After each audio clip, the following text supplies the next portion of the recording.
آپ پہنچے یہاں پہ ساری کارروائی سنی، اس پہ تھوڑا سا بتائیے گا۔ بسم اللہ الرحمن الرحیم۔ چیف جسٹس اطہر امین اللہ صاحب کے کورٹ میں صبح سے ہم لوگ یہیں پہ موجود تھے اور شہباز گل صاحب کے لائر نے، ان کے وکیلوں نے بڑے اچھے دلائل پیش کیے۔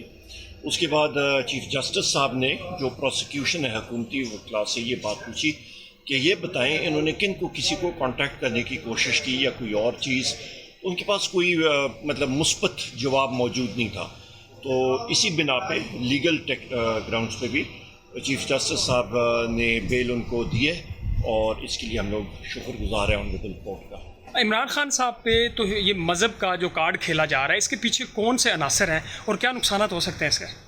دیکھیے جی، جو عمران خان صاحب کے خلاف مذہب کے اوپر کارڈ پہ یہ کام ہو رہا ہے، یہ ٹوٹلی مسلم لیگ نون کی جو لیڈرشپ ہے وہ کھیل رہے ہیں۔ ان کو جو اسٹریٹجک میڈیا سیل ہے اس کو ہم لوگ کنڈیم کرتے ہیں کیونکہ وہ آگ کے ساتھ کھیل رہے ہیں۔ دوسری اہم بات کہ عمران خان صاحب وہ لیڈر ہیں جنہوں نے یونائٹڈ نیشنز میں اسلاموفوبیا کے اوپر قرارداد پیش کرائی اور اس کو امپلیمنٹ کرایا، اور حرمت نبی کریم محمد صلی اللہ علیہ وآلہ وسلم کے حوالے سے انہوں نے ہر جگہ پہ ان کو ڈیفینڈ کی ہے، اور یہی سب سے بڑی چیز ہے۔ وہ ایک عاشق رسول شخص ہیں، نمازی آدمی ہیں، مومن شخص ہیں، ہمیشہ اسلام کی انہوں نے بات کی ہے۔